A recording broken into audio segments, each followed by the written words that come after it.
will take the taste out of food, the rest out of your bed. Stress will rearrange your emotions until you're so numb, you don't feel hate, you don't feel love, you don't feel joy, you don't feel nothing. Stress shuts your system down. Stress upsets your digestive tract. Stress will make you throw up and other stuff. Stress.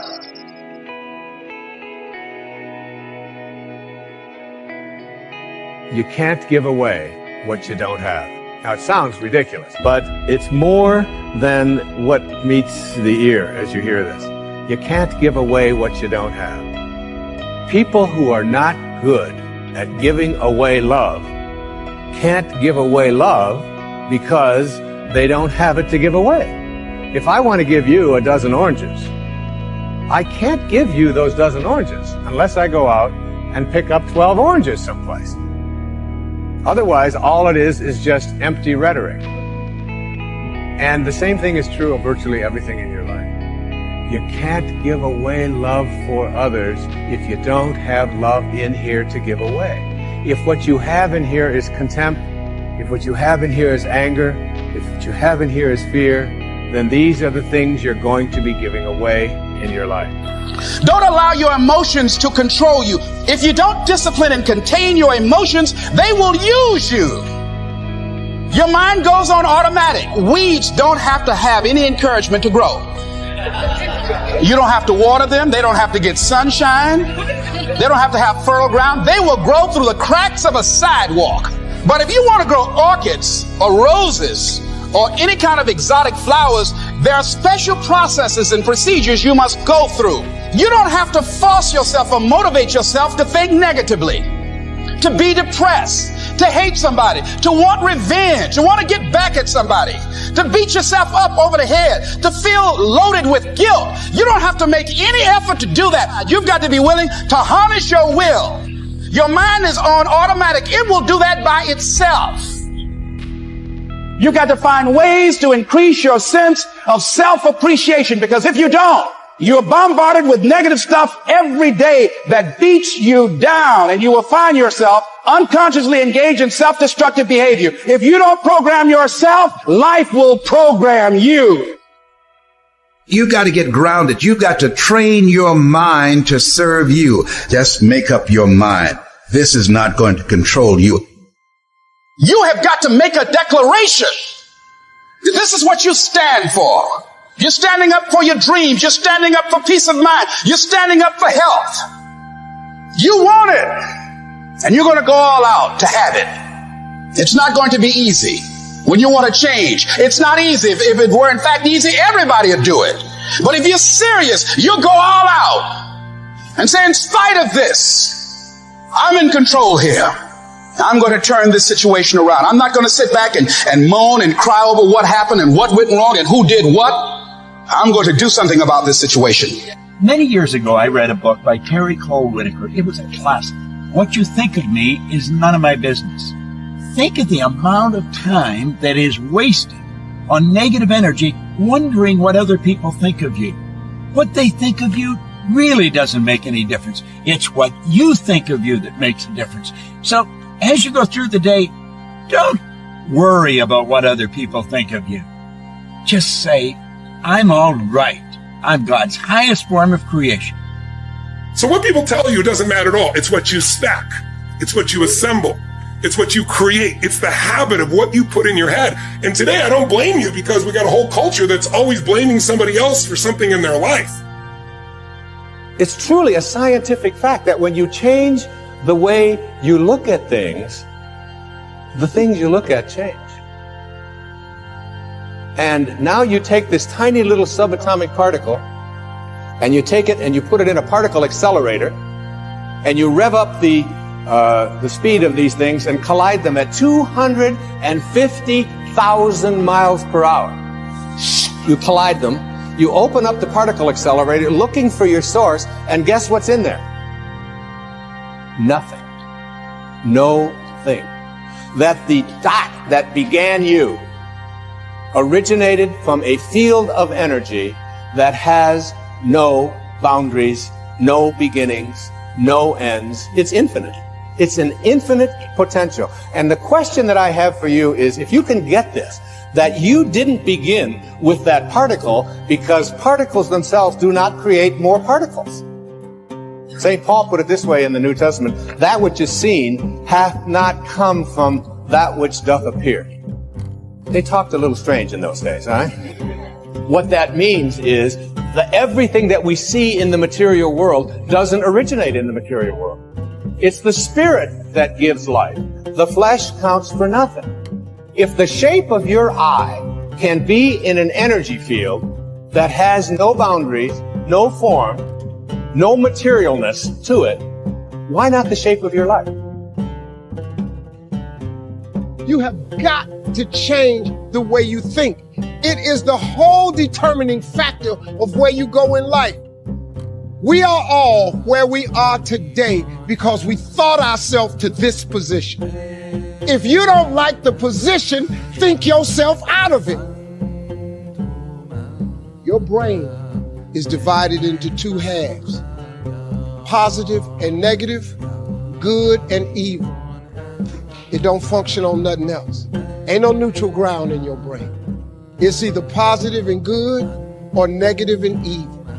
Each half of your brain has millions of factory workers on each side. You got 1 million factory workers on the positive side. You got 1 million factory workers on the negative side. At the forefront of each one of those factories in your brain is a foreman. You got foreman positive and you got foreman negative. You are in charge. You're the boss of the factory. Guess what? We are how we think. So now, since your brain is in two halves, let me show you how this works. You wake up in the morning and you say, man, I don't feel myself today. I got up on the wrong side of the bed. I'm not a morning person. Foreman negative hears that. He steps to the front. He said, what did you say?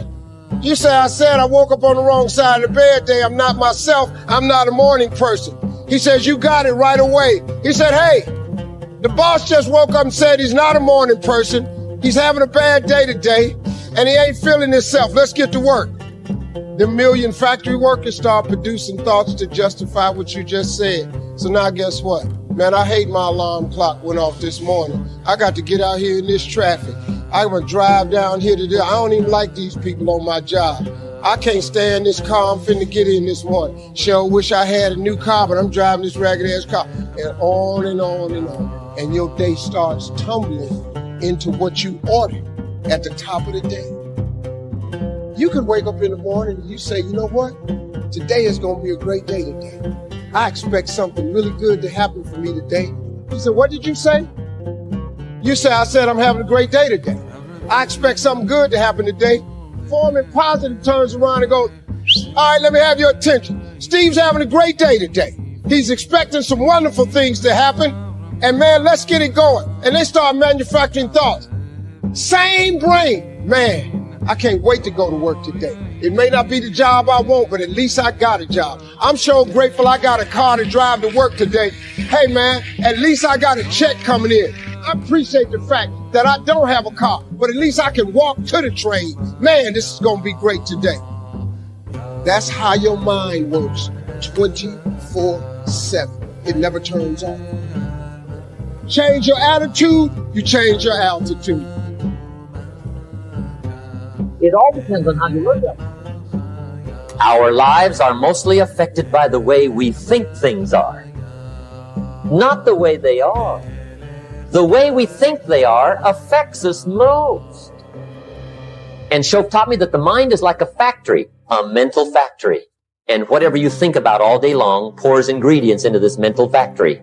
And that's what builds the economic, social, financial fabric of your life. As you think, so you become. The sun doesn't shine every day. The storms will come. There are times when the nights will be long and dark and you will be alone. There will be times when the darkness seems to consume everything. But don't let it consume you. That's anxiety. Stop. You're not where you think you are. Your map isn't producing the desired outcome. It's wrong. What should you do? You don't know. Stop. Because if you don't know where to go, there's no point going anywhere. And then what? Prepare.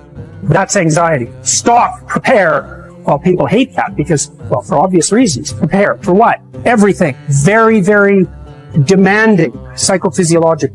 And that's also something that's really worth knowing. It's like anxiety isn't just a psychological state that's unpleasant. It's like you're revved up and you're burning resources like mad. And you're in a biochemical state such that's optimized for quick action, but that's toxic if you inhabit it for any length of time. So not knowing what to do, that is not good. And it isn't just that it makes you feel bad. It's you're running your machinery faster than you can replenish it. For some reason, there is this facade that life should be full of happiness and without its suffering, which actually makes us suffer even more. Because when we get sad or something bad happens, we do not only feel bad about the thing itself, but we also feel bad because our life is not the way it is supposed to be. Not realizing suffering and sadness is just a part of life, and they're inevitable. Unless you learn your lesson, it will keep hurting. Not only it will never stop, it will also keep increasing the amount, so you won't get used to it. And it doesn't matter how you get knocked down in life, because that's going to happen. All that matters is that you got to get up. You have to get up. Whatever experience you're having right now, it has not come to stay. It has come to pass. Sometimes you have to just back up and go within yourself and pray and meditate and recharge your batteries. Go away, clear your head, and then come back and look at it from a different vantage point. Don't operate while you're under the spell or the effect of what's going on. Don't allow your emotions to control you. We are emotional, but you want to begin to discipline your emotion. If you don't discipline and contain your emotions, they will use you. You don't have to force yourself or motivate yourself to think negatively, to be depressed, to beat yourself up over the head, to feel loaded with guilt. You don't have to make any effort to do that. Your mind is on automatic. It will do that by itself. But if you want to begin to move into your own personal greatness, you've got to be willing to go against the tide. You've got to be willing to harness your will and say, in spite of this, I'm in control here. I'm not going to let this get me down. I'm not going to let this destroy me. I'm coming back. The same situation can either be perceived as a lead ball chained to your feet or as wings growing out of your shoulder blades. How you interpret the challenge is crucial to your success of overcoming it. Ultimately, it's never the challenges that matter, but how you perceive them. If you work at that which is before you, following right reason seriously, vigorously, calmly, without allowing anything else to distract you, but keeping your divine part pure, as if you should be bound to give it back immediately. If you hold to this, expecting nothing, fearing nothing, but satisfied with your present activity according to nature, and with heroic truth in every word and sound which you utter, you will live happy. And there is no one who is able to prevent this.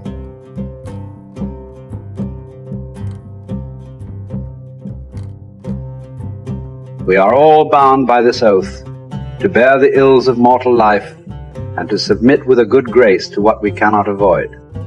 So the spirit must be trained to a realization and an acceptance of its lot.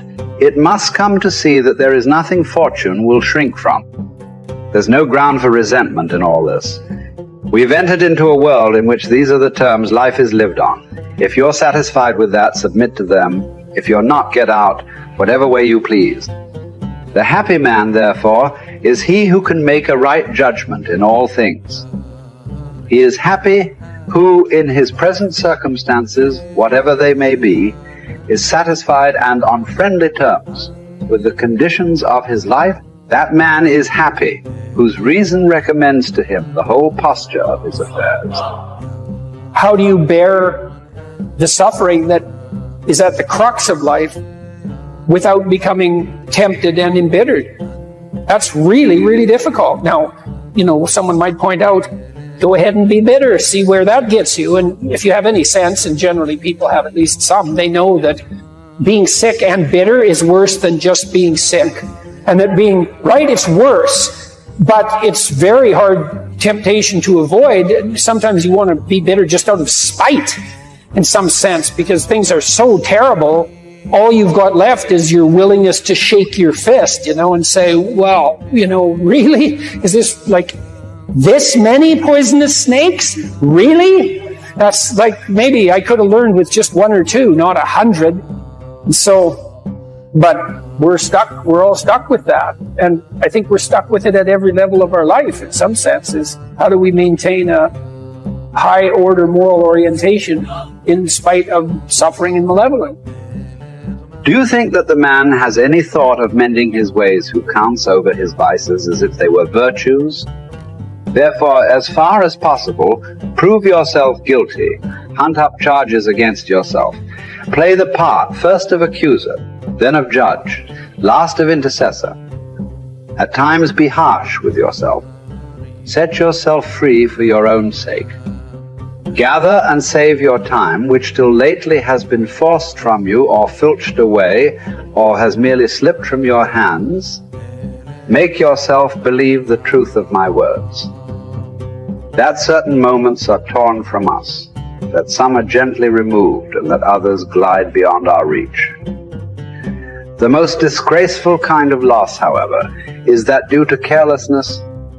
Furthermore, if you will pay close heed to the problem, you will find that the largest portion of our life passes while we are doing ill, a goodly share while we are doing nothing, and the whole while we are doing that which is not to the purpose.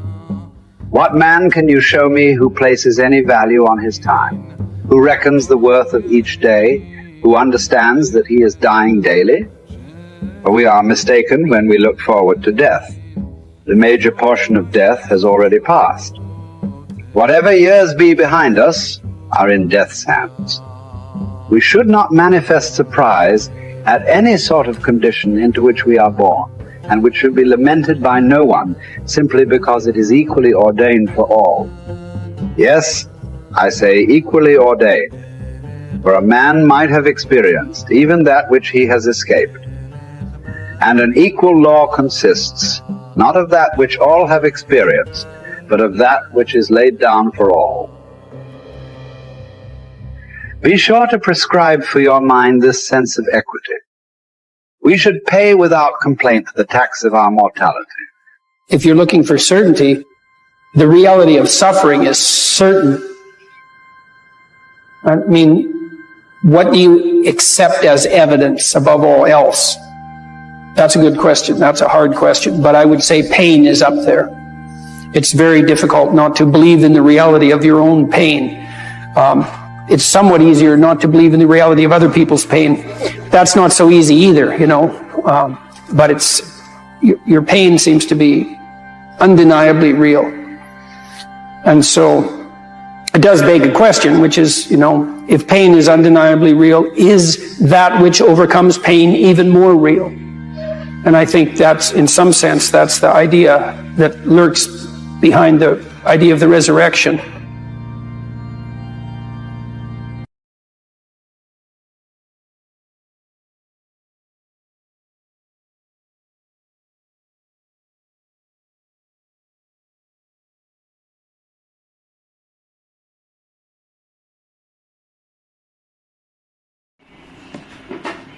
Rearrange your emotion, a guide to emotional well-being. Welcome to Rearrange Your Emotion, where we explore practical strategies to emotional well-being and lead a fulfilling life. Today we are diving deep into the art of managing our emotion effectively.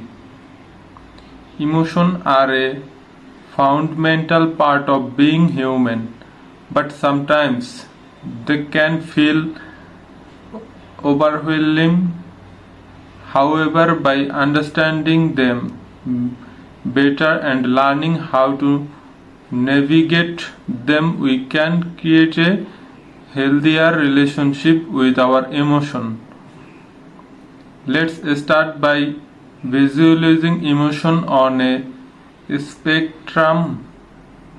On end we have positive emotion like happiness, joy and excitement. On the other end we have negative emotion such as sadness, anger and fear. Now imagine each emotion as a puzzle piece. Sometimes this piece can feel jumbled up, causing confusion and distress, but the key is to rearrange them mindfully.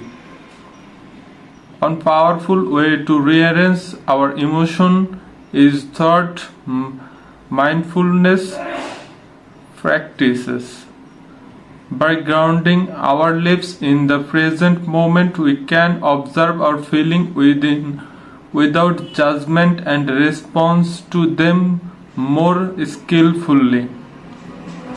Another essential to it in rearranging our emotion is emotional awareness. Imagine is emotion as a different color in this jar. By becoming more aware of the we're feeling, we can better understand our needs and take appropriate action.